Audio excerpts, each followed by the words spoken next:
Hello అండి. Welcome to my YouTube channel. నేను శ్రీనివాస్ రెడ్డి పాలెం. మీకు ఈ వీడియోలో actually Andhra Pradesh state council for higher education, Andhra Pradesh state council of higher education తరపున ఏపీ ఈసెట్ 2024 నోటిఫికేషన్ రిలీజ్ అయింది కదా! దాని అప్లికేషన్ ఎలా చేయాలి, నోటిఫికేషన్ సంబంధించిన డీటెయిల్స్ ఏంటి అనేది ఎక్స్‌ప్లెయిన్ చేయడానికి వీడియో చేస్తున్నానండి. సో, మనం ముందుగా అయితే sets.apsc.apg.gov.in ఈ వెబ్‌సైట్ మనం గూగుల్ లో టైప్ చేయాల్సి ఉంటుంది. లేదా మనం ఏపీ ఈసెట్ అనేది కూడా టైప్ చేసినా మనకి సింపుల్‌గా ఏపీ ఈసెట్ 2024 నోటిఫికేషన్ సంబంధించిన ఒక వెబ్‌సైట్ ఓపెన్ అవుతుందండి. ఆ వెబ్‌సైట్‌ని మనం క్లిక్ చేయగానే మనకి Andhra Pradesh state council for higher education home page open అవుతుందండి. దీంట్లో రకరకాల సెట్స్‌కి సంబంధించిన నోటిఫికేషన్ ఇన్ఫర్మేషన్ అనేది మనకి డిస్‌ప్లే అవుతుంది. ఇక్కడ మనం చూడొచ్చు AP ఆర్‌సెట్, AP ICET, AP AP set, అలాగే ఏపీ ఈసెట్ 2024 నోటిఫికేషన్ కూడా మనకి అఫీషియల్‌గా ఈ వెబ్‌సైట్‌లో డిస్‌ప్లే అవుతుందండి. సో, మనం ఇక్కడ ఏపీ ఈసెట్ అప్లై చేయాలనుకుంటే మనం ఏం చేయాలంటే ఏపీ ఈసెట్ 2024 నోటిఫికేషన్‌కి సంబంధించి ఇక్కడ క్లిక్ హియర్ టు గో అని ఇచ్చారండి. దీన్ని క్లిక్ చేయాల్సి ఉంటుంది. దీన్ని క్లిక్ చేయగానే మనకి ఏపీ ఈసెట్ 2024 నోటిఫికేషన్‌కి సంబంధించిన వెబ్‌సైట్ పేజ్ ఓపెన్ అవుతుందండి. ఈ ఎగ్జామినేషన్ అనేది జేఎన్‌టీయూ అనంతపూర్ వాళ్ళు కండక్ట్ చేస్తారు. సో, ఈ ఎగ్జామినేషన్‌కి సంబంధించిన ఇన్ఫర్మేషన్ మనము చూద్దాము. అలాగే ఎలా అప్లై చేయాలో కూడా మనం ఎక్స్‌ప్లెయిన్ చేసుకుందామండి. దీంట్లో యూజర్ గైడ్ ఏమి ఇవ్వలేదు. కాకపోతే లాస్ట్ ఇయర్ మనకి ఏపీ ఈసెట్ 2023కి సంబంధించిన యూజర్ ఇంటర్ఫేసే దీంట్లో కూడా ఉంటుంది. మిగతా ఎగ్జామినేషన్స్‌కి ఎలాగైతే మనకి యూజర్ ఇంటర్ఫేస్ ప్రీవియస్‌గా ఉందో అలాగే దీంట్లో కూడా మనకి పాత యూజర్ ఇంటర్ఫేసే ఉంటుంది. సేమ్ ఇంటర్ఫేస్ ఉందండి పోయినసారి వెబ్‌సైట్ కూడా. ఓకే. దాని ఇన్ఫర్మేషన్ ప్రకారం మనం ఎలా చేయాలి ఏంటనేది మీకు డీటెయిల్‌గా ఎక్స్‌ప్లెయిన్ చేస్తాను. సో, నా మెయిన్ మోటో ఏంటి అంటే మీకు ఏమేమి సర్టిఫికేట్స్ కావాలి, మీరు ఎలా ఫిల్ చేయాలి, డేటా ఫిల్ చేసేటప్పుడు ఏమైనా కన్‌ఫ్యూజన్ ఉంటే దాన్ని క్లియర్ చేయడానికి నేను ఈ వీడియో చేస్తున్నాను. సో, మీకు ఎనీ ప్రాబ్లమ్ ఉన్న అప్లికేషన్ టైమ్‌లో మీరు ఏ ప్రాబ్లమ్ ఉన్నా కూడా నన్ను మీరు కాంటాక్ట్ అవ్వచ్చు. నన్ను వీడియో చివరిలో నా మొబైల్ నంబర్ ఇస్తాను. ఆ మొబైల్ నంబర్‌కి మీరు కాంటాక్ట్ అవ్వచ్చు. నేను అలాగే కామెంట్స్‌లో కూడా మొబైల్ నంబర్ ప్రొవైడ్ చేస్తాను. వాట్సాప్‌లో కూడా మీరు కాంటాక్ట్ అవ్వచ్చు. సో, నేను ఆంధ్రప్రదేశ్‌కి సంబంధించి, తెలంగాణకి సంబంధించిన డిఫరెంట్ కామన్ ఎంట్రన్స్ టెస్ట్‌కి అప్లికేషన్స్ ఎలా చేయాలి, కౌన్సెలింగ్స్ ఎలా పార్టిసిపేట్ చేయాలి, కౌన్సెలింగ్‌లో మనకి సీట్ రావాలి అంటే మనం ఎలాంటి డాక్యుమెంట్స్ మనం ఉంచుకోవాలి, ముందుగానే ఎలా రెడీ చేసుకొని ఉంచుకోవాలి, ఆ ఇన్ఫర్మేషన్ అంతా కూడా నా యూట్యూబ్ ఛానల్‌లో నేను అప్లోడ్ చేస్తూ ఉంటాను. సో దట్ మీకు క్లియర్‌గా ఇంటిమేషన్స్ వస్తుంటాయి. మీకు ఇంటిమేషన్స్ కావాలంటే మీరు నా ఛానల్ సబ్స్క్రైబ్ చేసుకోండి. సో, ఛానల్ సబ్స్క్రైబ్ చేసుకునే కంటే ముందే మీరు ఈ వీడియో చూడండి. వీడియో నచ్చితేనే మీరు సబ్స్క్రైబ్ చేసుకోండి. నచ్చకపోతే మీ ఇష్టం అండి. చేసుకోకపోయినా ప్రాబ్లమ్ ఏం లేదు. వీడియో క్లియర్‌గా ఎక్స్‌ప్లెయిన్ చేశాను అనిపిస్తే మీకు నోటిఫికేషన్స్ రూపంలో మీకు మిగతా ఏవైతే వీడియోస్ అప్లోడ్ చేస్తుంటానో వాటికి ఇన్ఫర్మేషన్ మీకు రిసీవ్ చేసుకోవాలంటే మీరు సబ్స్క్రైబ్ చేసుకోండి. ఇది ఒక చిన్న రిక్వెస్ట్ అండి. సో, మనము నోటిఫికేషన్ సంబంధించిన ఇన్ఫర్మేషన్ చూసుకుంటూ వెళ్దామండి. సో, నోటిఫికేషన్ ఇక్కడ మనం చూడాలంటే మనకి ఇన్స్ట్రక్షన్ బుక్లెట్ అండ్ సిలబస్ అని ఇచ్చారండి.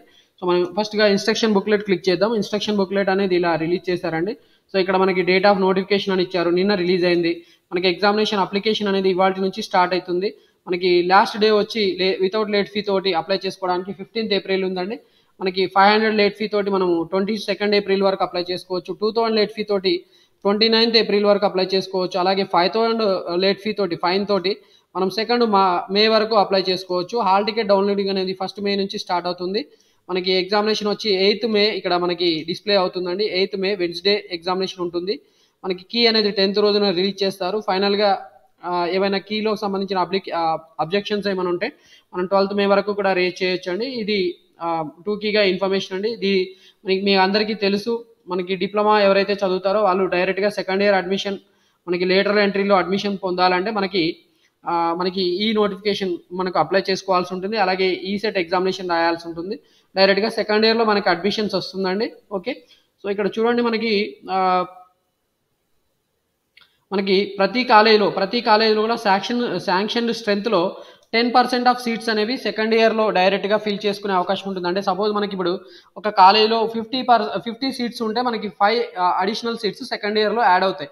అంటే సెకండ్ ఇయర్‌కి వచ్చేసరికి మనకి 55 అవుతారు. అంటే ఆ 5 సీట్స్ ఏవైతే ఉంటాయో అవి డైరెక్ట్‌గా మనకి సెకండ్ ఇయర్‌లో డిప్లొమా స్టూడెంట్స్ తోటే ఫిల్ చేస్తారండి. అది ఇక్కడ దీనికి సంబంధించిన ఇన్ఫర్మేషన్. అలాగే మనకి ఇక్కడ ప్రతి కాలేజీలో కూడా అలాగే ఉంటుంది. ఇక్కడ 2 పాయింట్స్ ఇచ్చారు. ఒకటేమో మైనారిటీ కాలేజ్, ఇంకోటి నాన్ మైనారిటీ కాలేజ్. అలాగే ఫార్మసీ కూడా ఇచ్చారు. ఫార్మసీలో కూడా 10% మనకి రిజర్వ్ చేయబడి ఉంటాయి. అంటే ఫార్మసీలో కూడా 5 అడిషనల్ సీట్స్ సెకండ్ ఇయర్లో యాడ్ అవుతాయి. Eligibility for writing the examination ఇక్కడ చూడండి, ఇండియన్ నేషనల్స్ రాయాల్సి ఉంటుంది. అలాగే స్టేట్ తెలంగాణకు సంబంధించిన వాళ్ళు, ఆంధ్రప్రదేశ్కి సంబంధించిన వాళ్ళు ఎగ్జామినేషన్ రాయాల్సి ఉంటుంది. వాళ్ళు లోకల్ స్టేటస్గా ట్రీట్ అవుతారు. వాళ్ళ ఎగ్జామినేషన్కి లోకల్ క్యాండిడేట్స్ అవుతారు. ఎవరైతే బీఎస్సీ డిగ్రీ చదివిన వాళ్ళు ఉంటారు, అంటే ఇప్పుడు మనకి డిగ్రీ చదివిన వాళ్ళు కూడా డైరెక్ట్గా సెకండ్ ఇయర్లోకి ఇంజనీరింగ్లో అడ్మిషన్ పొందవచ్చు అండి. అంటే ఈవెన్ డిప్లొమా చేయకపోయినా మీరు ఇంజనీరింగ్ జాయిన్ అవ్వాలంటే సెకండ్ ఇయర్లో మీరు డిగ్రీ చదివిన వాళ్ళు అయ్యండి, బీఎస్సీ డిగ్రీ చదివిన వాళ్ళైనా కూడా మీరు ఎలిజిబుల్ అవుతారండి. మీరు సెకండ్ ఇయర్ ఇంజనీరింగ్లో జాయిన్ అవ్వచ్చు. సో ఇది both diploma and degree students. డిగ్రీలో మాత్రం బీఎస్సీ స్టూడెంట్స్కే ఎలిజిబిలిటీ ఉంటుంది. ఆ బీఎస్సీలో కూడా mathematics one of the subject ఉన్న వాళ్ళు మాత్రమే మనకి ఇంజనీరింగ్లో సెకండ్ ఇయర్లో జాయిన్ అవ్వడానికి ఎలిజిబిలిటీ ఉందండి. ఓకే, సో ఇది క్లియర్ కట్గా ఎలిజిబిలిటీ ఏంటి అనేది మనకి పర్సంటేజ్ కూడా ఇచ్చారు. ఎవరైతే మనకి ఇంజనీరింగ్ డిప్లొమాలో ఎవరైతే 45% ఉంటారో అలాంటి వాళ్ళు ఎలిజిబుల్ అవుతారు. అంటే జనరల్ ఓబీసీ జనరల్ క్యాండిడేట్స్కి అయితే 45% మార్క్స్ రావాలి. మనకి SC ST students, BC students అయితే మనకి 40% ఉన్నా సరిపోతుందండి. వాళ్ళు డైరెక్ట్గా సెకండ్ ఇయర్లో అడ్మిషన్ తీసుకోవచ్చు. ఓకే, సో ఇది సింపుల్గా ఇన్ఫర్మేషన్ అండి. ఇంతకించి అవసరం లేదు. మన మెయిన్ మోటో ఏంటంటే ఇక్కడ ఎగ్జామినేషన్ ఎలా ఉంటుంది అనేది తెలుసుకోవడానికి కోసమే ఈ ఎక్స్ప్లెనేషన్ చేస్తున్నాను. సో ఎగ్జామినేషన్ పేపర్ వచ్చి 200 మార్క్స్ ఉంటుంది. 200 ఆబ్జెక్టివ్ క్వశ్చన్స్, మ్యాథమెటిక్స్ 50 ఉంటాయి, ఫిజిక్స్ 25, కెమిస్ట్రీ 25. మనకి రిలేటెడ్ సబ్జెక్ట్ ఏదైతే ఇంజనీరింగ్లో డిప్లొమా ఇంజనీరింగ్ సబ్జెక్ట్ ఏదైతే ఉంటుందో దాంట్లో మనకి 100 క్వశ్చన్స్ ఉంటాయండి. టోటల్గా 200 క్వశ్చన్స్ ఉంటాయి. మరి ఫార్మసీ వాళ్ళకి ఎలా ఉంటుంది అంటే ఇక్కడ ఫార్మసీ వాళ్ళకి 4 సెక్షన్స్ ఉన్నాయండి. Pharmaceutics section 1 50, section 2 50, section 3 50, section 4 50 questions ఉంటాయి. టోటల్గా 100 క్వశ్చన్స్ ఉంటాయి. ఎవరైతే బీఎస్సీ మ్యాథమెటిక్స్ ఉంటారో అలాంటి వాళ్ళకి మ్యాథమెటిక్స్లో 100 questions, analytical ability 50, communicative English అనేది 50 మార్క్స్. అంటే ఇక్కడ ఇంగ్లీష్ 50 క్వశ్చన్స్ ఉంటాయి.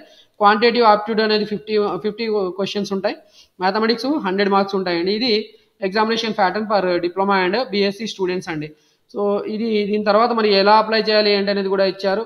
దాని ఒకసారి క్లియర్గా చూసుకుంటూ వెళ్ళిపోదాం. సో ఇక్కడ మనకి అప్లికేషన్ ఎలా చేయాలనేది డీటెయిల్గా వీళ్ళు ఏమి ఇవ్వలేదు. బట్ మనకి లాస్ట్ ఇయర్ మనకి యూజర్ గైడ్ ఇచ్చారు. ఆ యూజర్ గైడ్ చూసుకుంటూ మనం అప్లై చేసుకోవచ్చు. బిఫోర్ దట్ మనము ఇక్కడ ఏదైతే మనకి ఫస్ట్ పేజ్ ఉంటుందో ఆ ఫస్ట్ పేజ్ అనేది దాంట్లో స్టెప్స్ ఉన్నాయండి. అప్లికేషన్ చేయాలంటే కొన్ని స్టెప్స్ ఉన్నాయి. ఆ స్టెప్స్ ఏంటనేది హోమ్ పేజ్లోనే మనకి ఇక్కడ డిస్ప్లే చేశారు. స్టెప్ 1 అనేది eligibility criteria and fee payment. Step 2 మనం పేమెంట్ చేసిన దాన్ని మన స్టేటస్ చెక్ చేసుకొని ఒకవేళ అది ఓకే అనుకుంటేనే నెక్స్ట్ స్టెప్కి వెళ్ళాలి. ఒక పేమెంట్ సక్సెస్ కాకపోతే మనము స్టెప్ 3కి వెళ్ళడానికి ఛాన్స్ ఉండదండి. మళ్ళీ స్టెప్ 1 కంప్లీట్ చేసి మళ్ళీ స్టెప్ 2లో స్టేటస్ చెక్ చేసుకొని స్టెప్ 3కి వెళ్ళాల్సి ఉంటుంది. ఆఫ్టర్ ఫైనల్ పేమెంట్ మనకి పేమెంట్ కంప్లీట్ అయిన తర్వాతనే అప్లికేషన్ ఫిల్ చేయాల్సి ఉంటుంది. తర్వాత స్టెప్ 3 తర్వాత మనకి స్టెప్ 4కి వెళ్తాం. స్టెప్ 4 అనేది సింపుల్గా మనకి అప్లికేషన్ ఫామ్ ప్రింట్ చేసుకొని ఫ్యూచర్లో ఆ అప్లికేషన్ ఫామ్ని మనం కౌన్సిలింగ్ టైంలో సబ్మిట్ చేయడానికి పనికొస్తుందండి. సో ఇలా మొత్తంగా అయితే 4 స్టెప్స్ ఉన్నాయి. కానీ ఇంపార్టెంట్ స్టెప్స్ ఏంటంటే స్టెప్ 1 అండ్ స్టెప్ 3. సో ఈ స్టెప్స్ ఎలా మరి చూసుకోవాలి ఏంటి అనేది మనకి ఇక్కడ యూజర్ గైడ్ 2023కి సంబంధించిన ఇంటర్ఫేసే మనకి ఇక్కడ ఇంప్లిమెంట్ చేశారు. కాబట్టి దాన్ని ఎలా చేయాలంటే మనం ఒకసారి చూసుకుంటూ వెళ్ళిపోదాము. మనం స్టెప్ 1 అనేది మాత్రం మనకి ఇక్కడ వస్తుంది. స్టెప్ 1లో పేమెంట్ చేయడానికి కాబట్టి ఆ పేమెంట్ ఇంటర్ఫేస్ ఓపెన్ అయింది. ఇక్కడ చూడండి, మనకి నోటిఫికేషన్ సంబంధించిన ఇన్ఫర్మేషన్, ఎలిజిబిలిటీ క్రైటీరియా అంతా క్లియర్గా మనం చదివామనుకున్న తర్వాతనే మనం ఇక్కడ ఈ అప్లికేషన్ ఫీ పేమెంట్ చేయాల్సి ఉంటుంది. అందుకని మనకి ఇక్కడ డిక్లరేషన్ అనేది అడుగుతున్నారు. So declaration okay tick mark పెట్టిన తర్వాత మనం ఇక్కడ డిప్లొమా లేదా BSc hall ticket number enter చేయాల్సి ఉంటుంది. ఇక్కడ మీరు చూడొచ్చు, please enter diploma or BSc hall ticket number అంటున్నారు. తర్వాత క్యాండిడేట్ నేమ్ కూడా మనం ఎంటర్ చేయాల్సి ఉంటుంది. డేట్ ఆఫ్ బర్త్, సో ఇక్కడ డేట్ ఆఫ్ బర్త్ అనేది మనకి 10th క్లాస్ మెమో ప్రకారం మనం ఎంటర్ చేయాల్సి ఉంటుంది. మనకు మొబైల్ నెంబర్ కూడా ఉండాలి. ఆన్లైన్లో అప్లికేషన్ రిజిస్ట్రేషన్ చేయాలంటే మొబైల్ నెంబర్ ఉండాలి. మరి మొబైల్ నెంబర్ పేరెంట్స్దా, మీదా లేదా రిలేటివ్స్దా, ఎవరిది అనేది కూడా మీరు ఇక్కడ సెలెక్ట్ చేయాల్సి ఉంటుంది. ఆల్టర్నేట్ మొబైల్ నెంబర్ ఉంటే మీరు ఇక్కడ ఎంటర్ చేయండి. ఈమెయిల్ ఐడి కూడా మీరు ఇక్కడ, ఒకవేళ మీ దగ్గర ఈమెయిల్ ఐడి ఉంటే మీ ఈమెయిల్ ఐడి ఎంటర్ చేయాలి. లేకపోతే కూడా మీరు ఈమెయిల్ ఐడి క్రియేట్ చేసుకొని ఆ ఈమెయిల్ ఐడిని మాత్రమే మీరు ఎంటర్ చేయాల్సి ఉంటుంది. ఎందుకంటే మనకి ఇక్కడ పేమెంట్ స్టేటస్ అనేది కూడా మనకి ఈమెయిల్ లేదా మొబైల్ నెంబర్కి అప్డేట్స్ వస్తుంటాయి. అలాగే ఫైనల్గా అప్లికేషన్ నెంబర్ సబ్మిట్ అయిన తర్వాత కూడా అప్లికేషన్ నెంబర్ మనకి ఈమెయిల్కి అలాగే మనకి మొబైల్ నెంబర్కి ఇంటిమేషన్ ద్వారా వస్తుంది. కాబట్టి మనకి ఈ 2 mobile number and email ID compulsory ఉండాలి. కేటగిరీ మీరు ఏదైతే అది సెలెక్ట్ చేసుకోవాల్సి ఉంటుంది. మరి పేమెంట్ ఆప్షన్స్ కూడా మీరు ఇక్కడ సెలెక్ట్ చేసుకోవాల్సి ఉంటుంది. పేమెంట్ ఆప్షన్స్ అనేవి మనకి net banking, SBI, HDFC, ICICI banking లేదా నెట్ బ్యాంకింగ్ అదర్ బ్యాంక్స్ ద్వారా మనం చేయొచ్చు. మన దగ్గర డెబిట్ కార్డు ఉంటే డెబిట్ కార్డ్ సెలెక్ట్ చేసుకోవాలి. క్రెడిట్ కార్డు ఉంటే క్రెడిట్ కార్డ్ సెలెక్ట్ చేసుకొని మనం పే చేయాల్సి ఉంటుంది. మనకి మోస్ట్ కన్వీనియంట్ ఆప్షన్ ఏది ఉంటే అది మనం సెలెక్ట్ చేసుకోవాల్సి ఉంటుంది. సో ఫైనల్గా మనం ఇక్కడ డేటా ఎంటర్ చేస్తున్నానండి. మా స్టూడెంట్స్ డేటా ఒకటి ఉంది, వాళ్ళ డేటా ఎంటర్ చేస్తున్నాను. ఓకే. ఇక్కడ క్యాండిడేట్ నేమ్ అంటున్నాడు. నేను వాళ్ళ డేటా ఏదో రఫ్‌గా ఎంటర్ చేస్తున్నాను. ఇదే మీ డేటా అయితే మీరు ఇక్కడ ఎంటర్ చేయాల్సి ఉంటుందండి. ఓకే. డేట్ ఆఫ్ బర్త్ కూడా మీరు ఎంటర్ చేయాల్సి ఉంటుంది. డేట్ ఆఫ్ బర్త్ ఇక్కడ మీరు ఇలా ముందుకు వెనక్కి నావిగేట్ అవ్వచ్చండి. తర్వాత మీ మొబైల్ నెంబర్ మీరు ఎంటర్ చేయాల్సి ఉంటుంది. ఇది నా మొబైల్ నెంబర్ అండి. ఈ మొబైల్ నెంబర్కి మీరు కాంటాక్ట్ అయితే నేను మీకు ఏదైనా డిఫికల్టీస్ ఉంటే ఇన్ అప్లికేషన్ ప్రాసెస్ నేను మీకు హెల్ప్ చేస్తానండి. సో ఇది నా మొబైల్ నెంబరే. నా ఆల్టర్నేట్ మొబైల్ నెంబర్ అవసరం లేదు. నా ఈమెయిల్ ఐడి అండి ఇది. ఈమెయిల్ ఐడి కూడా మీరు నోట్ చేసుకొని మీరు కాంటాక్ట్ అవ్వచ్చు కావాలనుకుంటే. ఓకే. ఫ్యూచర్లో ఏమైనా నేను స్కాలర్షిప్కి సంబంధించిన వీడియోస్ కూడా చేస్తున్నాను. అలాంటి వీడియోస్ కూడా మీకు అప్లై చేసుకోవడానికి ఎలా అప్లై చేయాలి, ఎలాంటి స్కాలర్షిప్స్ ఉంటాయి, మరి ఆ ఇన్ఫర్మేషన్ అంతా కూడా మీకు షేర్ చేస్తాను. ఇక్కడ క్రెడిట్ కార్డ్ సెలెక్ట్ చేసుకోవాలి. సో క్రెడిట్ కార్డ్ సెలెక్ట్ చేసుకుంటే మనకి 600 ఎగ్జామినేషన్ ఫీ వచ్చిందండి. సో ఇది ఓసీ కాబట్టి 600 ఉందండి. మరి బీసీ వాళ్ళకైతే 550 ఉంది. అదే ఎస్సీ ఎస్టీ వాళ్ళకైతే 500 ఉంది. ఇక్కడ మీరు నోట్ చేసుకోవచ్చు. ఓసీ క్యాండిడేట్స్కి 600 ఎగ్జామినేషన్ ఫీ ఉంది. అదర్ దాన్ ఓసీ అంటే బీసీ క్యాండిడేట్స్కి 550 ఎగ్జామినేషన్ ఫీ ఉంది. ఓకే. ఇక్కడ బీసీఈ వరకు కూడా మీకు 550 వస్తుంది. ఎస్సీ ఎస్టీ వాళ్ళకి మాత్రం మనకి ఎగ్జామినేషన్ ఫీ చూడండి 500 వస్తుంది. సో ఇది సెలెక్ట్ చేసుకున్న తర్వాత మనం పే అని క్లిక్ చేయగానే మనకి ఇక్కడ పేమెంట్ ఇంటర్ఫేస్ వస్తుందండి. సో ఈ పేమెంట్ ఇంటర్ఫేస్లో మనం కార్డు నెంబరు, తర్వాత కార్డు హోల్డర్ నేము, ఎక్స్పైరీ డేట్, ఈ ఇన్ఫర్మేషన్ మనం ఎంటర్ చేసి పే నౌ అని క్లిక్ చేయగానే మనకి ఆ పేమెంట్ సక్సెస్ఫుల్ అయిపోగానే మనకి పేమెంట్ రిఫరెన్స్ ఐడి వస్తుంది. ఒకవేళ పేమెంట్ కన్ఫర్మేషన్ అయిందా లేదా చెక్ చేసుకోవాలనుకుంటే మనం రెండో స్టెప్కి వెళ్ళాల్సి ఉంటుంది. అర్థమైంది అనుకుంటాను. మీరు కార్డ్ నెంబర్ ఎంటర్ చేయండి, కార్డు హోల్డర్ నేము, ఎక్స్పైరీ డేటు, తర్వాత సివివి, ఇక్కడ ఎక్స్పైరీ డేట్ అడుగుతున్నారు. ఈ ఎక్స్పైరీ డేటు, సివివి నెంబర్, ఈ డేటా ఎంటర్ చేసిన తర్వాత మీరు పే నౌ క్లిక్ చేయగానే మనకి పేమెంట్ కి సంబంధించిన ఓటీపీ వస్తుంది. ఓటీపీ ఎంటర్ చేయగానే మనకి పేమెంట్ అనేది సక్సెస్ఫుల్ అవుతుందండి. మీరు ఇక్కడ ఎగ్జామినేషన్ ఫీ చూడొచ్చు. ఇక్కడ 517.70 వచ్చిందంటే సర్వీస్ ఛార్జెస్ మనకి ఇక్కడ 17.70 అప్లికేబుల్ అవుతుందండి. ఓకే. సో ఏ ఎగ్జామినేషన్ ఫీకి సంబంధించిన అమౌంట్ అనేది మన క్రెడిట్ కార్డు, డెబిట్ కార్డు లేదా ఏదైతే నెట్ బ్యాంకింగ్ చేయాలనుకుంటున్నామో ఆ అకౌంట్స్లో మనకి అమౌంట్ ముందుగానే ఉంచుకోవాలి. సో దట్ మనకి డిఫికల్టీస్ ఉండవండి. అర్థమైంది అనుకుంటాను. ఓకే. దీని తర్వాత చూడండి మనకి పేమెంట్ సక్సెస్ఫుల్ అయింది అనుకుంటే రెండో స్టెప్కి వెళ్ళాల్సి ఉంటుందండి. సో ఆ రెండో స్టెప్ ఇక్కడ మనము మళ్ళీ వెబ్సైట్కి వెళ్ళి చూపిస్తాను మీకు. సో ఇది ఇక్కడ రెండో స్టెప్ అండి. ఈ రెండో స్టెప్లో చూడండి ఇక్కడ మనకి హాల్ టికెట్ నెంబర్ ఎంటర్ చేయాల్సి ఉంటుంది. నేను ఇప్పుడు ఇందాక ఎంటర్ చేసిన హాల్ టికెట్ నెంబర్లో నేను పేమెంట్ అనేది యాక్చువల్లీ కంప్లీట్ చేయలేదు కాబట్టి మీరు అబ్జర్వ్ చేయొచ్చు. నాకు పేమెంట్ డీటెయిల్స్ నాట్ ఫౌండ్ అని రావాలి, లేదా పేమెంట్ సక్సెస్ఫుల్ కాలేదు అని మెసేజ్ రావాల్సిన ఇన్ఫర్మేషన్ ఉంటుంది. చూడండి ఇక్కడ your last payment was failed, please make a new payment. So ఇక్కడ మనకి పేమెంట్ ఫెయిల్డ్ అని వచ్చింది. ఇలా వచ్చినప్పుడు మనం ఏం చేయాలంటే మళ్ళొకసారి మనము ఇక్కడ ఈ స్టెప్కి వెళ్ళిపోయి మళ్ళీ ఈ డిక్లరేషన్ యాక్సెప్ట్ చేసి ఇన్ఫర్మేషన్ అంతా ఫిల్ చేసి మనం పేమెంట్ చేయాల్సి ఉంటుందండి. ఇది అయిపోయిన తర్వాత మనం ఏం చేయాలి, మరి థర్డ్ స్టెప్కి వెళ్ళాల్సి ఉంటుందండి. థర్డ్ స్టెప్ ఏంటి అంటే మనకి ఇక్కడ fill application only after fee payment. So ఇక్కడ థర్డ్ స్టెప్లో ఏముంటుందంటే పేమెంట్ రిఫరెన్స్ ఐడి మనం ఎంటర్ చేయాల్సి ఉంటుంది. పేమెంట్ రిఫరెన్స్ ఐడి లేదు అంటే మనకి పేమెంట్ ఆల్రెడీ సక్సెస్ఫుల్ అయిపోయిన తర్వాత నెక్స్ట్ కంటిన్యూషన్లోనే మనకి పేమెంట్ రిఫరెన్స్ ఐడి, మన డిప్లొమా హాల్ టికెట్ నెంబరు లేదా BSc hall ticket number, mobile number, date of birth ఇవన్నీ బై డిఫాల్ట్గా సెలెక్ట్ అయ్యి వచ్చి మనకి ఇదే స్క్రీన్ వస్తుంది. అక్కడ proceed to fill application click చేయాల్సి ఉంటుందండి. సో ఈ proceed to fill application click చేయగానే మనకి అప్లికేషన్ ఫామ్ ఓపెన్ అవుతుంది. సో అప్లికేషన్ ఫామ్ ఎలా ఉంటుంది ఏంటి అనేది మీకు ఇక్కడ యూజర్ గైడ్ ద్వారా నేను మీకు ఎక్స్ప్లెయిన్ చేస్తానండి. సో యూజర్ గైడ్ ద్వారా మీకు ఎక్స్ప్లెయిన్ చేస్తున్నాను చూడండి. సో ఇది ఫైనల్గా మనకి ఈ ఇంటర్ఫేస్ అంతా కూడా నేను డిఫాల్ట్గా నేను ఎక్స్ప్లెయిన్ చేశాను. ఓకే. సో ఇలా మనకి పేమెంట్ రిఫరెన్స్ ఐడి సక్సెస్ఫుల్గా ఉంటే మనకి ఇక్కడ థర్డ్ స్టెప్ క్లిక్ చేసాము. థర్డ్ స్టెప్ క్లిక్ చేయగానే ఇక్కడ proceed to fill application open అవుతుంది. సో ఈ proceed to fill application open చేయగానే చూడండి మనకి ఇక్కడ ఇలా అప్లికేషన్ ఇంటర్ఫేస్ అని ఓపెన్ అవుతుందండి. ఇది యాక్చువల్లీ ఫైనల్గా లాస్ట్ ఇయర్ ఏపీ ఈసెట్ 2023ది. కానీ మీకు వీడియో డిమాన్స్ట్రేట్ చేయాలంటే నేను యాక్చువల్ ఫీ పేమెంట్ చేయాలి. నాకు ఎలిజిబుల్ స్టూడెంట్ అంటే ఎవరైతే ఏపీ ఈసెట్ అప్లై చేయాలనుకుంటున్నారో అలాంటి వాళ్ళు నాకు అవైలబుల్గా లేరు కాబట్టి, వాళ్ళ డేటా నాకు అవైలబుల్ లేదు కాబట్టి నేను ఏపీ ఈసెట్ 2023కి సంబంధించిన ఇంటర్ఫేస్ ద్వారా మీకు అప్లికేషన్ ఎలా ఫిల్ చేయాలనేది ఎక్స్ప్లెయిన్ చేస్తున్నానండి. ఇక్కడ మీరు చూడొచ్చు మనకి ఏమేమి డేటా అడుగుతున్నారు అనేది. క్యాండిడేట్ డీటెయిల్స్ అడుగుతున్నారు. ఇక్కడ క్యాండిడేట్ డీటెయిల్స్ వచ్చి మనకి candidate name, father name, mother name, date of birth. మనం డేట్ ఆఫ్ బర్త్ కూడా ఆల్రెడీ ఇక్కడ చూస్తే మీరు ఇక్కడ ఆల్రెడీ ఇది ఫిలప్ అయిపోయి ఉన్నాయండి. ఈ డేటా అనేది ఆల్రెడీ ఫిలప్ అయి ఉంది. ఎందుకు అంటే మనకి మనం పేమెంట్ చేసేటప్పుడు ఈ డేటా అనేది ఎంటర్ చేసాం కాబట్టి ఇది బై డిఫాల్ట్గా ఫిలప్ అయి వచ్చింది. మరి ఫాదర్ నేమ్, మదర్ నేమ్ అనేది మనం as per SSC certificate enter చేయాల్సి ఉంటుంది. మనం అలాగే జెండర్ కూడా సెలెక్ట్ చేసుకోవాల్సి ఉంటుంది. మేల్ అయితే మేలు, ఫీమేల్ అయితే ఫీమేల్, ట్రాన్స్జెండర్ అయితే ట్రాన్స్జెండర్. ఆధార్ కార్డ్ నెంబర్ కూడా మనం ఇక్కడ ఎంటర్ చేయాలి. ఇక్కడ స్టార్ మార్క్ ఉన్న ఫీల్డ్స్ మ్యాండేటరీ ఫీల్డ్స్ అండి. వీటిని ఖచ్చితంగా మనం ఎంటర్ చేయాలి. రేషన్ కార్డ్ నెంబర్ కూడా అడుగుతున్నారు కానీ ఇది మ్యాండేటరీ కాదు, ఎందుకంటే ఇక్కడ స్టార్ మార్క్ లేదు. మనం యాన్యువల్ ఇన్కమ్ కూడా మనం ఇక్కడ ఎంటర్ చేయాల్సి ఉంటుంది. యాన్యువల్ ఇన్కమ్ బిలో 1,00,000 ఉంటే బిలో 1,00,000 టిక్ చేయండి. 1,00,000 టు 2.5 ఉంటే 2.5 ఈ ఆప్షన్ సెలెక్ట్ చేయండి. అబౌవ్ 2.5 అండ్ బిలో 8 lakhs ఉంటే మీరు ఇది సెలెక్ట్ చేసుకోవాల్సి ఉంటుంది. ఎవరైతే ఓసీ క్యాండిడేట్స్ లేదా క్రీమీ లేయర్కి సంబంధించిన బీసీ స్టూడెంట్స్ ఉంటారో అలాంటి వాళ్ళు అబౌవ్ 8 lakhs పెట్టాల్సి ఉంటుంది. సో వాళ్ళు ఇది సెలెక్ట్ చేసుకోండి. తర్వాత మీ ఇన్కమ్ సర్టిఫికేట్ నెంబర్ కూడా మీరు ఇక్కడ ఎంటర్ చేయండి. మీ కేటగిరీ ఇక్కడ మీరు కేటగిరీ అనేది బై డిఫాల్ట్ మీరు అప్లై చేసేటప్పుడే సెలెక్ట్ చేసి ఉంటారు కాబట్టి మళ్ళీ ఇక్కడ సెలెక్ట్ చేసే అవసరం ఉండదు. మీ క్యాస్ట్ సర్టిఫికేట్ నెంబర్ ఇక్కడ అడిగితే మీరు ఎంటర్ చేయండి. మీ దగ్గర అవైలబుల్ ఉంటే మీరు ఎంటర్ చేయండి. ఇక్కడ యాక్చువల్లీ ఇది మ్యాండేటరీ ఏం కాదండి, కాబట్టి ఇక్కడ స్టార్ మార్క్ లేదు, కాబట్టి మీరు ఎంటర్ చేయాల్సిన అవసరం లేదు. ఒకవేళ మీ దగ్గర అవైలబుల్ ఉంటే మీరు ఆ కాస్ట్ సర్టిఫికేట్ నెంబర్ ఎంటర్ చేయండి. మీకు ఒకవేళ స్పెషల్ రిజర్వేషన్ అంటే ఇప్పుడు ఎన్సీసీలో మీరు స్టూడెంట్స్ అయి ఉంటే ఎన్సీసీ సర్టిఫికేట్ ఉంటే మీరు ఇక్కడ ఎన్సీసీ సెలెక్ట్ చేసుకోండి. మీ పేరెంట్స్ కింద ఆర్మ్డ్ ఫోర్సెస్లో పనిచేస్తే అంటే మిలిటరీలో పనిచేసే వాళ్ళు ఉంటే మీరు ఇక్కడ ఇది సెలెక్ట్ చేసుకోండి. ఆఫ్టర్ దట్ చూడండి ఇక్కడ మనకి స్పోర్ట్స్ అండ్ గేమ్స్, మీకు దగ్గర స్పోర్ట్స్ గేమ్స్ సర్టిఫికేట్ ఉంటే మీరు ఇది టిక్ మార్క్ పెట్టండి.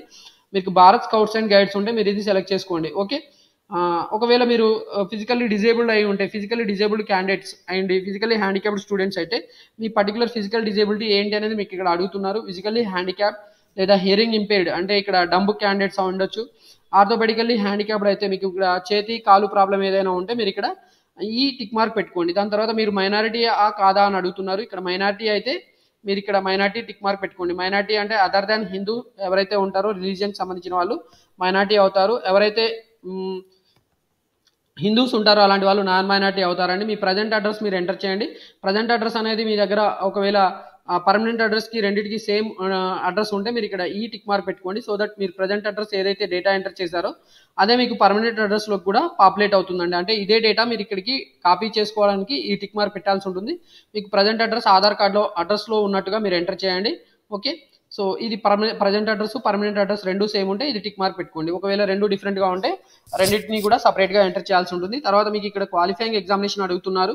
క్వాలిఫైయింగ్ ఎగ్జామినేషన్ ఒకవేళ మీరు డిప్లొమా స్టూడెంట్ అయ్యి ఉండి మీరు ఈ ఈసెట్ రాయాలనుకుంటే మీరు ఇక్కడ డిప్లొమా టిక్ మార్క్ పెట్టండి. లేదా బీఎస్సీ స్టూడెంట్స్ అయితే ఇక్కడ బీఎస్సీ మ్యాథమెటిక్స్ స్టూడెంట్స్ అయితే మాత్రం బీఎస్సీ మ్యాథమెటిక్స్ పెట్టుకోండి. బీఎస్సీ ఎంపీసీఎస్ ఎంపీసీ ఇలా మ్యాథ్స్ సబ్జెక్ట్ ఎవరైతే ఉంటారో maths subject one of the సబ్జెక్ట్గా ఎవరైతే కలిగి ఉంటారో వాళ్ళందరూ కూడా ఈసెట్ రాయడానికి ఎలిజిబుల్ అవుతారండి. బీజెడ్సీ బాటనీ జువాలజీ కెమిస్ట్రీ ఇలాంటి స్టూడెంట్స్ మాత్రం ఎలిజిబుల్ కారండి. అందుకనే ఇక్కడ మ్యాథమెటిక్స్ అని స్పెసిఫిక్గా ఇచ్చారు. తర్వాత మీరు ఏ కోర్స్ అనేది ఇక్కడ చదివారు, ఒకవేళ మీరు డిప్లొమా సెలెక్ట్ చేస్తే డిప్లొమాకి సంబంధించిన పర్టికులర్ కోర్సెస్ అన్ని ఓపెన్ అవుతాయండి. మీరు బీఎస్సీ స్టూడెంట్స్ అయితే మీకు ఈ డేటా ఏం అడగరు. డైరెక్ట్గా మీరు హాల్ టికెట్ నెంబర్ ఎంటర్ చేయాల్సి ఉంటుంది. మీ హాల్ టికెట్ నెంబర్ బీఎస్సీ అయితే BSc hall ticket number, diploma అయితే డిప్లొమాకి సంబంధించిన ఫైనల్ ఇయర్లో మీరు ఏదైతే పిన్ నెంబర్ ఉంటుందో ఆ పిన్ నెంబర్ ఎంటర్ చేయండి. మీరు ఎప్పుడు పాస్ అయ్యారు అనేది ఇక్కడ మీరు యాక్చువల్ ఎంటర్ చేయాల్సి ఉంటుంది. ఇక్కడ year of appearing passing the qualifying examination అని ఇక్కడ అడుగుతున్నారు. చాలా మంది స్టూడెంట్స్కి ఇక్కడ ఏం డేటా ఫిల్ చేయాల్సి ఉంటుంది అనేది కన్ఫ్యూజన్ ఉంటుంది. ఎవరైతే బ్యాక్లాగ్ స్టూడెంట్స్ ఉంటారో అంటే లాస్ట్ ఇయర్ 2023లో వాళ్ళ డిప్లొమా కంప్లీట్ అయింది కానీ వాళ్ళు పాస్ కాలేదు, అలాంటి వాళ్ళు మరి ఇక్కడ ఏం ఎంటర్ చేయాల్సి ఉంటుంది. ఒకవేళ 2024లో వాళ్ళు సబ్జెక్ట్ అన్ని క్లియర్ చేసుకుని ఉంటే 2024 ఎంటర్ చేయండి. ఒకవేళ 2022కి సంబంధించిన స్టూడెంట్స్ 2022లో డిప్లొమా కంప్లీట్ అయింది కానీ వాళ్ళ సబ్జెక్ట్స్ 2024లో కంప్లీట్ అయింది లేదా 2023లో కంప్లీట్ అయింది, ఎప్పుడు కంప్లీట్ అయింది మీ సబ్జెక్ట్స్ ఎప్పుడు క్లియర్ అయింది అనేది ఇక్కడ మీరు ఎంటర్ చేయాల్సి ఉంటుందండి. ఇప్పుడు ఫైనల్ ఇయర్ స్టూడెంట్స్ అయితే 2024 వాళ్ళు అపియర్ అవుతారు కాబట్టి 2024 మీరు ఇక్కడ సెలెక్ట్ చేసుకోవాల్సి ఉంటుంది. మీకు ఎగ్జామినేషన్ అనేది ఎలా రాయాలనుకుంటున్నారు, ఇక్కడ మీడియం ఆఫ్ ఇన్స్ట్రక్షన్ ఇక్కడ ఇంగ్లీషు తెలుగు ఉర్దూ ఇలా 3 రకాల సబ్జెక్ట్స్లో అడుగుతున్నారు. ఇంగ్లీష్లో కావాలంటే ఇంగ్లీష్లో రాయండి, మీరు ఇంగ్లీష్ పెట్టుకోండి. తెలుగులో రాయాలనుకుంటే తెలుగులో టిక్ మార్క్ పెట్టుకోవాలి.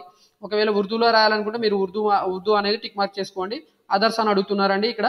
ఓకే, అంటే ఇక్కడ మీరు ఏ పర్టికులర్ ఇప్పుడు ఈ డిప్లొమా స్టూడెంట్స్కి అయితే ఓన్లీ ఇంగ్లీషే ఉంటుందండి. బీఎస్సీ స్టూడెంట్స్ ఎవరైతే ఉంటారో వాళ్ళకి ఈ 3 ఏదైతే అప్లికేబుల్ ఉన్నాయో వాటిలో ఏదో ఒకటి వాళ్ళు టిక్ మార్క్ పెట్టుకోవాల్సి ఉంటుంది. మీరు పర్టికులర్గా ఏ మీడియంలో చదివారనేది ఇక్కడ క్వశ్చన్ మార్క్ అండి. సో మీరు బీఎస్సీ లేదా డిప్లొమా అని యాక్చువల్ అయితే బీఎస్సీ వాళ్ళకే ఇక్కడ తెలుగు ఉర్దూ ఇలాంటివి ఉంటాయి, మిగతా వాళ్ళకి ఇంగ్లీష్ డిప్లొమా వాళ్ళందరికీ కూడా ఇంగ్లీష్లోనే ఉంటుంది బై డిఫాల్ట్. మీరు ఇది అర్థం చేసుకోవచ్చండి. ఇక్కడ మీరు ఏ మీడియంలో చదివారనేది ఇక్కడ అడుగుతున్నారు. తర్వాత మీ ఎస్ఎస్సి డేటా అడుగుతున్నారు. మీరు ఎస్ఎస్సి అర్బన్లో చదివారా రూరల్లో చదివారా అని అడుగుతున్నారు. SSC hall ticket number enter చేయండి. మంత్ ఆఫ్ పాసింగ్ అప్లై మీరు ఇక్కడ సెలెక్ట్ చేసుకోండి. మీకు ఇక్కడ ఒక చిన్న సలహా అండి, సజెషన్ అండి. ఎవరైతే కరోనా టైంలో పాస్ అయ్యారో వాళ్ళందరికీ బై డిఫాల్ట్గా ఒకటే డేట్ ఉంటుందండి. ఆ డేట్ మీరు ఇక్కడ సెలెక్ట్ చేసుకోవచ్చు. తెలంగాణకు సంబంధించిన స్టూడెంట్స్కి అయితే 2021 మేలో వాళ్ళకి యాక్చువల్ పాస్ మెమోస్ ఇష్యూ చేశారు. మరి ఆంధ్రప్రదేశ్ వాళ్ళకి ఎలాగైతే ఇష్యూ చేశారో అలాగే వాళ్ళు ఇక్కడ ఫిల్ చేయాల్సి ఉంటుంది. తెలంగాణ వాళ్ళకి మాత్రం 2021 మే అనేది వాళ్ళకి 10th class passing year and month ఉంటుంది. మరి ఆంధ్రప్రదేశ్ వాళ్ళకి మేలోన లేదా మార్చిలోన ఎప్పుడు ఇచ్చారు ఎస్ఎస్సి బై డిఫాల్ట్ పాస్ అనేది చూసుకొని మీరు ఇక్కడ అది సెలెక్ట్ చేసుకోవాల్సి ఉంటుంది. ఇయర్ ఆఫ్ పాసింగ్ కూడా మీరు ఇక్కడ సెలెక్ట్ చేసుకోవాలి. తర్వాత మీరు ప్లేసెస్ మీరు ఎక్కడ చదివారు, 7th క్లాస్ ఎక్కడ చదివారు, 8th class, 9th, 10th, first year diploma, second year diploma, third year diploma ఎక్కడ చదివారు, దాని విలేజ్ ఏంటి, ఇన్స్టిట్యూట్ నేమ్ ఏంటి, ఇయర్ ఆఫ్ పాస్ ఏంటి, ఇయర్ ఆఫ్ ఫస్ట్ అపియరెన్స్ మీరు ఫస్ట్ ఇయర్గా ఫస్ట్ మీరు ఎప్పుడు ఫస్ట్ ఇయర్ ఈ 6th క్లాస్ చూడండి. ఇక్కడ మనకి ఇక్కడ 7th క్లాస్ అంటున్నారు. 7th క్లాస్ మీరు ఫస్ట్ టైం ఎప్పుడు అపియర్ అయ్యారు, ఎప్పుడు పాస్ అయ్యారు. సో ఇలా క్లియర్గా అడుగుతున్నారని. ఇక్కడ సపోజ్ డిప్లొమా ఫస్ట్ ఇయర్ మీరు ఏ ఇయర్లో ఎగ్జామ్ రాశారు కానీ ఎప్పుడు పాస్ అయ్యారని ఇక్కడ డిఫరెంట్గా అడుగుతున్నారండి. సో మీరు ఫస్ట్ ఇయర్ ఎప్పుడు అపియర్ అయ్యారు, సపోజ్ మీరు ఇప్పుడు 2021లో ఫస్ట్ ఇయర్ అపియర్ అయి ఉంటే మీరు 2021లోనే అన్ని సబ్జెక్ట్స్ క్లియర్ చేసి ఉంటే మీరు ఇక్కడ ఇయర్ ఆఫ్ పాస్ 2021 పెట్టండి. ఒకవేళ 2022లో బ్యాక్లాగ్ రాసి మీరు పాస్ అయి ఉంటే ఇక్కడ 2022 ఇక్కడ ఇయర్ ఆఫ్ పాస్ పెట్టాల్సి ఉంటుందండి. అర్థమైంది అనుకుంటున్నాను. ఒకవేళ మీరు ఫస్ట్ ఇయర్ 2024 లో రాసి ఉండి మీరు పాస్ అయి ఉంటే 2024 పెట్టాల్సి ఉంటుంది. కానీ ఫస్ట్ అపియరెన్స్ ఎప్పుడు పెట్టాలి, 2021 పెట్టాల్సి ఉంటుందండి. అర్థమవుతుంది అనుకుంటాను. ఓకే, క్లియర్గా మీరు అర్థం చేసుకోవచ్చు. దాని తర్వాత మీరు ఇక్కడ లోకల్ ఏరియా అడుగుతున్నారు. For local status of students migrated from Telangana to AP refer home page. So మీరు ఇక్కడ లోకల్ ఏరియా ఏం సెలెక్ట్ చేసుకోవాలని అడుగుతున్నారు. సో లోకల్ ఏరియా ఒకవేళ మీరు తెలంగాణలో చదువుకుని ఉంటే ఓయూ పెట్టాల్సి ఉంటుంది. ఎవరైతే ఆంధ్రప్రదేశ్ సంబంధించిన స్టూడెంట్స్ ఉంటారో అలాంటి వాళ్ళు ఆంధ్ర యూనివర్సిటీ అదర్ దాన్ మనకి నెల్లూరు జిల్లా తప్ప మిగతా కోస్టల్ ఆంధ్ర డిస్ట్రిక్ట్స్ అన్ని కూడా ఏయూ రీజియన్లోకి వస్తాయండి. రాయలసీమలో ఉన్న జిల్లాలు అలాగే నెల్లూరు జిల్లా మాత్రం ఎస్వియు పరిధిలోకి వస్తుంది. సో అది మీరు ఇక్కడ క్లియర్గా మీరు ఇక్కడ టిక్ మార్క్ పెట్టుకోవాల్సి ఉంటుంది. ఇదేమీ పెద్ద మ్యాటర్ కాదు, కాకపోతే కౌన్సిలింగ్ టైంలో మళ్ళీ వెరిఫై చేస్తారు, వాటిని కరెక్షన్ కూడా చేస్తారు. మరి ఇక్కడ details of common entrance test అడుగుతున్నారు. ఓకే, టెస్ట్ సెంటర్ ప్రిఫరెన్స్ మీరు ఇక్కడ టెస్ట్ సెంటర్ ఎక్కడ పెట్టుకోవాలనుకుంటున్నారు, ప్రిఫరెన్స్ 1, 2, 3 ఇలా మీకు టెస్ట్ సెంటర్స్ కూడా ఇచ్చారు. ఆ టెస్ట్ సెంటర్స్ మీకు డ్రాప్ డౌన్లో ఏది ఉంటే అది మీకు ఏది నియర్ బైగా ఉందో దాన్ని సెలెక్ట్ చేసుకొని ఇక్కడ 1, 2, 3 3 ప్రిఫరెన్స్లు పెట్టుకోవాల్సి ఉంటుంది. అలాగే మీరు ఫోటో అండ్ సిగ్నేచర్ అప్లోడ్ చేయాలి. ఫోటో అండ్ సిగ్నేచర్స్ అప్లోడ్ చేయడానికి కొన్ని లిమిటేషన్స్ ఉన్నాయండి. ఫోటో అనేది 50 KB కంటే తక్కువ సైజులో ఉండేటట్టు మాత్రమే అప్లోడ్ చేయాలి. అలాగే సిగ్నేచర్ కూడా less than 30 KB and JPEG ఫార్మాట్లో మాత్రమే మీరు అప్లోడ్ చేయాల్సి ఉంటుంది. ఒకవేళ మీ ఫోటో సైజ్ ఎక్కువగా ఉంటే మీరు ఇక్కడ ఒక వెబ్సైట్ చెప్తాను, ఆ వెబ్సైట్లోకి వెళ్ళేసి మీరు కంప్రెస్ చేసుకోవచ్చు అండి. ఇక్కడ ఒక వెబ్సైట్ ఉంది, కంప్రెస్ జేపీఈజీ టు 50 KB. ఇది మీరు క్లిక్ చేయగానే చూడండి మీకు ఇక్కడ చాలా వెబ్సైట్స్ వచ్చాయి. But one of the best website అనేది compress JPEG. Okay, compress JPG అనే ఒక వెబ్సైట్ ఉందండి, compressjpg.net అని ఈ వెబ్సైట్ అండి. ఈ వెబ్సైట్లోకి వెళ్ళేసి మీరు మీ పర్టికులర్ పిక్చర్ని మీరు సెలెక్ట్ చేసుకొని దాన్ని మీరు కంప్రెస్ చేసుకోవచ్చు. ఇక్కడ చూస్ ఫైల్ అని ఉంది కదా, ఇక్కడ మీరు క్లిక్ చేయగానే మీకు ఏదో ఒక పర్టికులర్ పిక్చర్ ఓపెన్ అవుతుంది. మీరు సెలెక్ట్ చేసుకున్న పిక్చర్ని మీరు ఇక్కడ సెలెక్ట్ చేసుకొని దాన్ని కంప్రెస్ చేసుకోవాలి. 20 అంటే ఇక్కడ 20%లోకి రెడ్యూస్ అవుతుందండి. ఒరిజినల్ సైజ్ 100 ఉంటే అది 20 KB కింద కన్వర్ట్ అవుతుంది. సో ఇలా మీకు కన్వర్ట్ అయిన తర్వాత చూడండి ఇక్కడ డిస్ప్లే అవుతుంది. దీన్ని మీరు డౌన్లోడ్ చేసుకొని తర్వాత మీరు ఇక్కడ వెబ్సైట్లోకి వెళ్ళి ఎక్కడైతే అడుగుతున్నారో అక్కడ ఈ చూస్ ఫైల్ క్లిక్ చేసి దాన్ని సెలెక్ట్ చేసుకోవాలి. సో ఇలా 2 ఫైల్స్ కూడా మనము సెలెక్ట్ చేసుకొని వాటిని అప్లోడ్ చేసుకోవచ్చు. తర్వాత మనకి డిక్లరేషన్ స్టేట్మెంట్ అడుగుతున్నారండి. ఈ డిక్లరేషన్లో మనం ఇక్కడి వరకు ఏదైతే అప్లికేషన్లో ఎంటర్ చేసామో ఆ డేటా అంతా కూడా ఒరిజినల్గా మనం క్లియర్గా ఎంటర్ చేసాము. అలాగే మనం ఏమి మిస్లీడింగ్ ఇన్ఫర్మేషన్ లేదా ఫాల్స్ ఇన్ఫర్మేషన్ ఎంటర్ చేయలేదు. ఏదైనా మిస్టేక్స్ ఉంటే మనమే రెస్పాన్సిబుల్ అని మనకి ఇక్కడ డిక్లరేషన్ క్లిక్ చేయాల్సి ఉంటుంది. తర్వాత మీరు ఇక్కడ క్లిక్ చేయండి. ఏది క్లిక్ చేయాలంటే సేవ్ క్లిక్ చేయాలి. సేవ్ క్లిక్ చేయడం వల్ల మనకి అప్లికేషన్ అనేది టెంపరీగా సేవ్ అవుతుందండి. ఇక్కడ మనకి ఒక్కొక్క ఫీల్డ్ గురించి క్లియర్ కట్గా ఎక్స్ప్లెయిన్ చేసుకుంటూ వచ్చారు. ఓకే, సో ఇది మీకు పనికొస్తుంది. యూజర్ నేను ఆల్రెడీ ఎక్స్ప్లెయిన్ చేశాను. ఇక్కడ మీరు చూడండి, ఇక్కడ సేవ్ క్లిక్ చేయగానే మీకు ఇక్కడ your application is save temporary అని వచ్చింది. ఓకే, వన్స్ మనం ఈ క్లిక్ చేసిన డేటా ఒకవేళ సేవ్ అయింది టెంపరీగా అనుకున్న తర్వాత మనం ప్రివ్యూ అండ్ సబ్మిట్ క్లిక్ చేయగానే మనకి ఇలా అప్లికేషన్ ఫామ్లో మనం ఏమేమి డేటా ఎంటర్ చేసామో ఇలా అప్లికేషన్ ఫామ్ డేటా అంతా కూడా ఓపెన్ అవుతుందండి. ఓకే, ఈ అప్లికేషన్ ఫామ్ డేటా ఓపెన్ అయింది. దీన్ని మనం ఒకవేళ మళ్ళీ మాడిఫై చేయాలనుకుంటే మనకి ఇక్కడ చూడండి మనకి ఒక ఆప్షన్ చూపిస్తున్నారు, మోడిఫై అని. మోడిఫై క్లిక్ చేస్తే మనం మళ్ళీ ఒకవేళ మనం ఏదైనా రాంగ్ ఇన్ఫర్మేషన్ మనము బై మిస్టేక్ మనం ఎంటర్ చేసి ఉంటే దాన్ని మనం కరెక్షన్ చేసుకోవచ్చు. లేదు మనం ఓకే అంతా డేటా కరెక్ట్గా ఎంటర్ చేసామనుకుంటే మనం ఇక్కడ కన్ఫర్మ్ అండ్ ఫ్రీజ్ క్లిక్ చేయాల్సి ఉంటుంది. కన్ఫర్మ్ అండ్ ఫ్రీజ్ క్లిక్ చేయగానే మనకి ఇలా ఒక అప్లికేషన్ రిఫరెన్స్ నెంబర్ జనరేట్ అవుతుంది. ఓకే, ఈ అప్లికేషన్ రిఫరెన్స్ నెంబర్ జనరేట్ అయిన తర్వాత మనం ప్రింట్ అప్లికేషన్ క్లిక్ చేయగానే మనకి ఇలా అప్లికేషన్ ఫామ్ అనేది మనం డౌన్లోడ్ చేసుకోవచ్చు అండి. దీన్ని మనం ప్రింట్ తీసుకొని ఫ్యూచర్ రిఫరెన్స్ కోసం మనం జాగ్రత్తగా భద్రపరచుకోవాలి. ఒకవేళ బై మిస్టేక్ మనము ఆ పేజ్ క్లోజ్ చేసుకుంటే కూడా మనం మళ్ళీ ఆ అప్లికేషన్ని రీప్రింట్ కూడా తీసుకోవచ్చు అండి. దానికోసం మనం స్టెప్ 4లోకి వెళ్ళాలి. సో ఆ స్టెప్ 4 అనేది ఇక్కడ కూడా మీరు చూడొచ్చు. ఓకే, ఇది స్టెప్ 4 అండి. స్టెప్ 4లో మనము పేమెంట్ రిఫరెన్స్ ఐడి, తర్వాత రిజిస్ట్రేషన్ నెంబరు, మనం హాల్ టికెట్ నెంబర్ ఏదైతే మన హాల్ టికెట్ నెంబర్ ఉందో, డిప్లొమా హాల్ టికెట్ నెంబర్ లేదా బీఎస్సీ హాల్ టికెట్ నెంబర్, ఆ నెంబర్ ఎంటర్ చేయొచ్చు. మొబైల్ నెంబర్ కూడా ఎంటర్ చేయాలి. డేట్ ఆఫ్ బర్త్ కూడా మనం ఇలా సెలెక్ట్ చేసుకొని గెట్ అప్లికేషన్ డీటెయిల్స్ అనగానే మళ్ళీ మనం ఏదైతే ఇంతకుముందు డేటా ఎంటర్ చేసామో ఆ డేటా తోటి మనకు అప్లికేషన్ ఫామ్ అనేది మళ్ళీ మనకి రీజనరేట్ అవుతుందండి. ఓకే, దీన్ని మనం ప్రింట్ తీసుకొని ఫ్యూచర్ పర్పస్ కోసం వాడుకోవచ్చు అండి. ఈ అప్లికేషన్ ఫామ్ అనేది మనము యాక్చువల్లీ ఎగ్జామినేషన్ సెంటర్కి వెళ్ళినప్పుడు మనకి అప్లికేషన్ ఫామ్ అవసరం అవుతుంది. ఈ అప్లికేషన్ ఫామ్ మీద మనం ఒక రీసెంట్ ఫోటో అనేది పాస్పోర్ట్ ఫోటోగ్రాఫ్ అనేది అఫిక్స్ చేసి దాని మీద గెజిటెడ్ ఆఫీసర్ తోటి సిగ్నేచర్ చేయించాలి, లేదా మన కాలేజ్ ప్రిన్సిపాల్ తోటి కూడా మనం సిగ్నేచర్ చేయించాలి. దీన్ని క్రాస్ సైన్ చేయించాల్సి ఉంటుందండి. అలాగే మనకి ఇక్కడ ఎగ్జామినేషన్ అటెండ్ అయ్యేటప్పుడు మనకి ఇన్విజిలేటర్ సమక్షంలో మనము సిగ్నేచర్ చేయాల్సి ఉంటుంది. అలాగే లెఫ్ట్ హ్యాండ్ థంబ్ ఇంప్రెషన్ కూడా తీసుకుంటారు.